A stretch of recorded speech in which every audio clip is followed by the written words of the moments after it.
वक्त भारत के शहर दिल्ली में एक बहुत इम्पोर्टेंट जियोपॉलिटिकल इवेंट हो रहा है।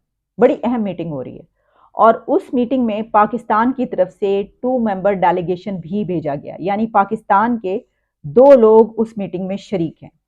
ये मीटिंग किस लिए हो रही है दिल्ली में, ये कितनी इम्पोर्टेंट मीटिंग है, कौन सा इवेंट है, आपके सामने ये भी रखेंगे। और इस 2-3 पॉइंट्स बड़े अहम हैं। एक तो ये पॉइंट रखा गया है कि जो इसको नेक्स्ट ईयर इस समिट में उठाया जाएगा वो है काउंटर टेररिज्म, दूसरा है ट्रेड और तीसरा है कनेक्टिविटी। अब देखें, काउंटर टेररिज्म या दहशतगर्दी की जो सूरत हाल है वो पाकिस्तान और भारत के बीच इस हवाले से तो एक बड़ा ही गहरा ताल्लुक है। ठीक है, आप जानते हैं ना, अक्सर स्टेटमेंट्स आती रहती हैं, बहुत सारे ऐसे तारीख इससे जुड़ी हुई है, सब कुछ है कि देखें ऐसे वक्त में ये मीटिंग का होना कि जब तीनों कंट्रीज देखें ना, अभी चाइना और इंडिया के जो अभी कुछ दिन तो हुए, दोनों की फौजें वापस बुलाई गई, यानी वो जो बॉर्डर्स का मामला था उस पर कुछ शांति यानी कि कुछ बेहतर सूरत हाल नजर आई, सुकून नजर आया। और उसके बाद फिर हमने ये भी देखा कि बहुत सी ऐसी चीजें जिस पे दोनों कंट्रीज की तरफ से पहले बात नहीं की जाती थी, लेकिन वो बात हो रही है। पाकिस्तानी कुछ ऐसे कहते हैं कि एससीओ की जो मेन कुर्सी है होस्ट करने की, वो भारत को दे दी गई, जैसे कोई दान में दे दी गई हो, जैसे कोई बहुत बड़ा एहसान वैसान टाइप उपकार टाइप कोई चीज़ कर दी गई हो। भारत ने अपने रुतबे के दम पर उसको बल्कि कहेंगे छीना है, क्योंकि एससीओ को अगर आप पूरा का पूरा उसको देखें सिस्टम शुरू से अब तक, वो चाइना ने अपना प्रभाव बढ़ाने के लिए और चाइना ने जो अपना दबदबा स्थापित करने के लिए खास तौर पर सेंट्रल एशिया और इधर मिडिल ईस्ट वाले रीजन में, इस सब के पूरे रीजन में, इसीलिए उसको बनाया भी था। अब समय के साथ साथ में क्या क्या चीज़ होती रही हमने सब देखा। जो बीच का भी जो पिछले महीने खैर मीटिंग हुई थी एससीओ की, उसमें भी हम देखें तो वैसे तो चाइना का भव्य स्वागत होना चाहिए था, पर चाइना के प्रेसिडेंट से ज़्यादा गर्मजोशी से जो स्वागत हुआ वो मोदी जी का होता हुआ नज़र आया।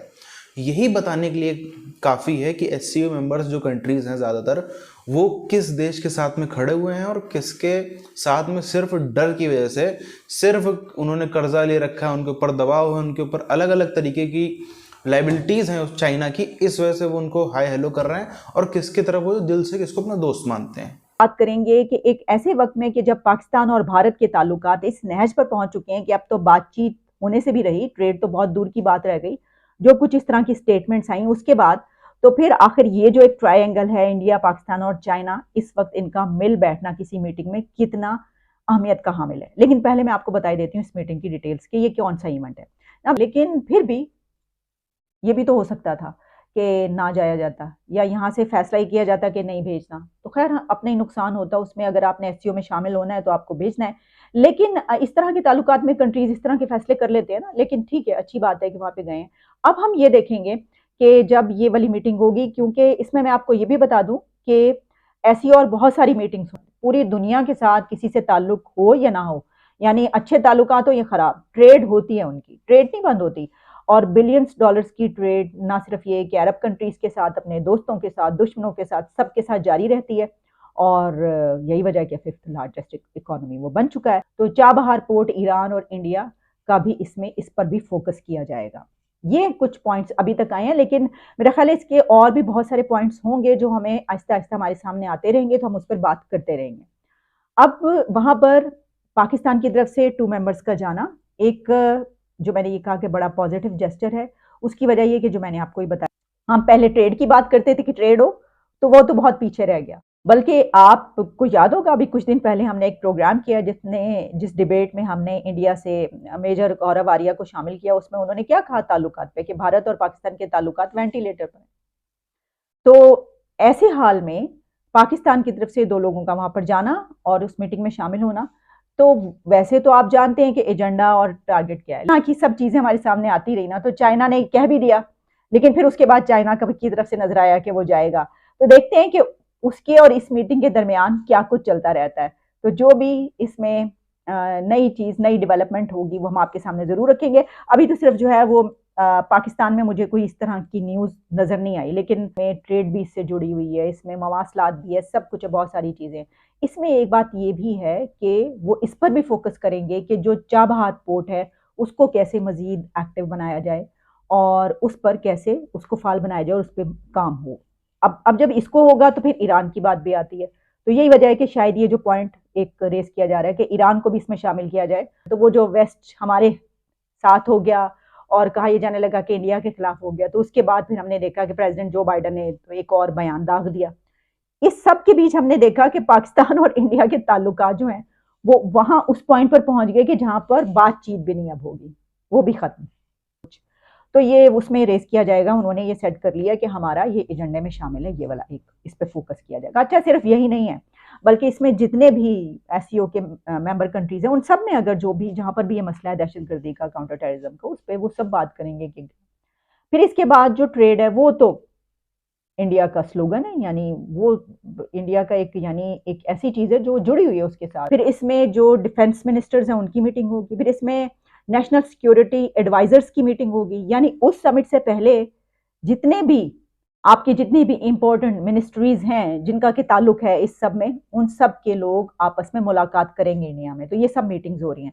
तो यही वजह है कि ये एक दिन की बात नहीं होती है। जब किसी कंट्री में ऐसा कोई इवेंट आ जाए तो वो बड़ी खबर इसलिए बनती है कि फिर उस पूरे साल में ये सब जो मीटिंग्स है वो चलती रहती है। तो इसका मतलब अब आप ये जान लें कि इंडिया को एससीओ की प्रेसिडेंसी दे दी गई है, हैंड ओवर कर दी गई है, और नेक्स्ट ईयर सितंबर में ये समिट इंडिया करवा रहा है, इसको इंडिया प्रिजाइड करेगा। अभी भी जो कोऑर्डिनेटर्स की मीटिंग दिल्ली में हो रही है उसमें जितने भी मेंबर कंट्रीज हैं एससीओ के, उन सब के डेलीगेशंस इस मीटिंग में शामिल हैं। यानी सिर्फ यही नहीं है कि एक ये मीटिंग हुई है और इसके बाद फिर अब जब समिट होगी तो उसमें जाएंगे, नहीं। इंडिया और पाकिस्तान का आना जाना अब जो है, बल्कि जाना ही हमारी तरफ से, वो क्यों आएंगे, समिट तो वहां पर हो रही है, तो ये लगा रहेगा। क्योंकि कई एक मीटिंग्स ऐसी होनी है जिसमें कोऑर्डिनेटर्स की मीटिंग शामिल होगी और तमाम कंट्रीज के लोग इसमें। अच्छा, इसमें फिर और भी जो शामिल है कि फॉरेन अफेयर्स की मीटिंग होगी। अच्छा, अब इसमें आपको ये याद है कि आगे है G20 उनकी, तो इस वजह से G20 जो है वो उसके भी उन्होंने इंतजाम करने हैं सारे, तो ये स्टार्ट हो गई है। तो इसके साथ साथ वो भी चलता रहेगा। अब G20 में जो है उसमें पाकिस्तान का मामला आप जानते हैं, और चाइना के हवाले से भी जो ये कहा गया था, हमने इसके ऊपर बात भी की थी कि जब वो कुछ ऐसी बातें की गई कि जनाब वो तो कश्मीर में भी होनी है G20 की कुछ मीटिंग्स, तो उसके बाद फिर हमने ये कहा कि अच्छा फिर चाइना जो है वो ना जाए। इस वक्त मेरे सामने हिंदुस्तान टाइम्स ओपन है, वैसे तो और भी मीडिया इसको पब्लिश कर रहा है, और इसमें छपने वाली खबर पब्लिश जो हुई है वो ये है कि Pakistan sends 2 member team to Delhi for SCO coordinators meeting. यानी ये शंघाई कोऑपरेशन ऑर्गेनाइजेशन की कोऑर्डिनेटर्स की एक मीटिंग है। ये हुआ कि हम आने वाले दिनों में इस तरह की मीटिंग्स देखते रहेंगे, हम उसके ऊपर बात भी करेंगे। ये अब सिलसिला शुरू हो गया, अच्छी बात है, लेकिन सबसे इसमें हम इसलिए इसको सपोर्ट करते हैं ऐसी किसी भी चीज़ को कि पूरी दुनिया से जब कंट्रीज़ के लोग जाते हैं और एक जगह पर बैठते हैं, तो अगर मामलात ख़राब हो भी रहे हों, ताल्लुकात ख़राब भी हों, तो उनको अच्छा बनाया जा सकता है, हो जाती है कहीं ना कहीं, तो कोई ना कोई खबर ऐसी आ जाती है। लेकिन फिर भी हम ये नहीं कह सकते कि मुकम्मल जो है वो रावी चैनी चैन लिखता है, ऐसा तो नहीं है इंडिया और चाइना के बीच भी। लेकिन जो पाकिस्तान है उसका तो उससे भी ज्यादा बुरा हाल है ताल्लुकात का। यानी हमने ये देखा कि पिछले कुछ दिनों में खास तौर पर वो जो जर्मनी की तरफ से एक स्टेटमेंट आई, भाई पता नहीं जर्मनी को किसने कहा, लेकिन कहा यह गया कि जनाब अमेरिका ने कहा है, वेस्ट ने कहा है, तो उनका एक और एजेंडा इसके अंदर ट्रेड है कि भाई इन कंट्रीज के बीच जाहिर ये होगा ना कि ट्रेड को आप कैसे और एक्टिव कर सकते हैं, क्या क्या उसमें शामिल कर सकते हैं। एससीओ कितना ज़्यादा महंगा पड़ा है चाइना को, ये पिछले महीने की जो मीटिंग थी उसमें हम सब ने देखा किस तरीके से। चलो खबर तो खैर ये भी उड़ रही थी कि सीधे शी जिनपिंग को गायब करवा दिया गया है, जेल में डाल दिया गया, हाउस अरेस्ट करा दिया गया। हालांकि वो बाद में चीज़ें निकल कर के आई कि वैसा नहीं था, पर कुछ भी नहीं था ये भी सच नहीं है। तब भी हम सब ने देखा कि बड़ी ही ज़ोर शोर से तख्ता पलट की तैयारियां चलती हुई हमको नज़र आ रही हैं। चाइना में होगा नहीं होगा वो अलग मुद्दा है, पर प्रयास जारी हैं, और प्रयास हर जगह रहते हैं। अब किसी को लगता हो कि आप कोई भी राजा देख लो, आप देख लो, कोई भी आज भारत में आप किसी भी पॉलिटिकल पार्टी को देख लो, एक कोई विधायक भी होगा, उसके भी इर्द गिर्द 10-20 लोग होते हैं। जो विधायक तो खैर और बहुत बड़ी बात होगी, कोई प्रधान भी होगा, कोई पार्षद भी होगा, उसके इर्द गिर्द भी 5-6 लोग हमेशा परिवार में या परिवार के बाहर घूमते रहते हैं, जो फिराक बनाते हैं काश वो कुर्सी मेरी हो जाए। तो इतने बड़े देश में तो फिर वो तो बहुत ही बड़ी बात होगी, वहाँ तो बनता है, वहाँ तो कई बड़ी बड़ी ताकतें लगी रहती हैं, देश के अंदर की कुछ बाहर की भी, कि कैसे भी करके तख्ता पलट हो जाए। अब पिछले महीने की मीटिंग जो थी उसमें हमने देखा किस तरीके से तख्ता पलट होते होते रह गया, या हम उसको कह लें नाकाम प्रयास था, पर ये है कि कुछ तो बड़ा हुआ था। अगर हमने देखें कि वो र्यूमर्स थे पूरी तरीके से, तो ऐसा भी नहीं है। तकरीबन शायद 6,000 से ज़्यादा फ्लाइट्स उस टाइम पर बीजिंग एयरपोर्ट की कैंसिल कर दी गई थी। इतना सब कुछ क्यों हो रहा था? कोई तो उसके पीछे बड़ा रीज़न था ना, कि 2-4-5 दिन तक पूरे वर्ल्ड में ये चीज़ खबर में फैलती रही, ब्रेकिंग न्यूज़ बनती रही कि भाई आखिर शी जिनपिंग कहाँ है, दिख क्यों नहीं रहे। सवाल उठने लगे अलग अलग टाइप के कि भाई क्या जिंदा है, नहीं है, हाउस अरेस्ट कर दिया, क्या कर दिया। कोई जवाब नहीं आता है चाइना की तरफ से। तो कहीं ना कहीं बड़ा रीज़न तो उसमें कुछ ना कुछ तो था। अब वो क्या कॉन्स्पिरेसी थी, कि क्या सच्चाई थी, क्या, वो तो खैर धीरे धीरे समय के साथ में चीज़ें निकल के आएंगी। और चाइना से खबरें निकलना वैसे ही बहुत मुश्किल है, आप सबको पता है।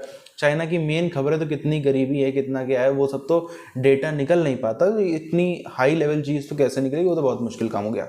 पर बड़ी बात यह है, इस तरीके से आप देखो आनन फानन में चाइना के मिनिस्टर का भी और पाकिस्तान के मिनिस्टर का भी भारत में आना संकेत बड़े हैं। क्योंकि जो मेंबर्स हैं ना ज़्यादातर एससीओ के, या इसके अलावा भी हम दुनिया के ज़्यादातर कंट्रीज़ की ब्रॉड लेवल में बात करें, तो उनके दिल में एक इंडिया के प्रति और खासतौर पर मोदी के प्रति एक रिस्पेक्ट कहीं नज़र आती है हमें।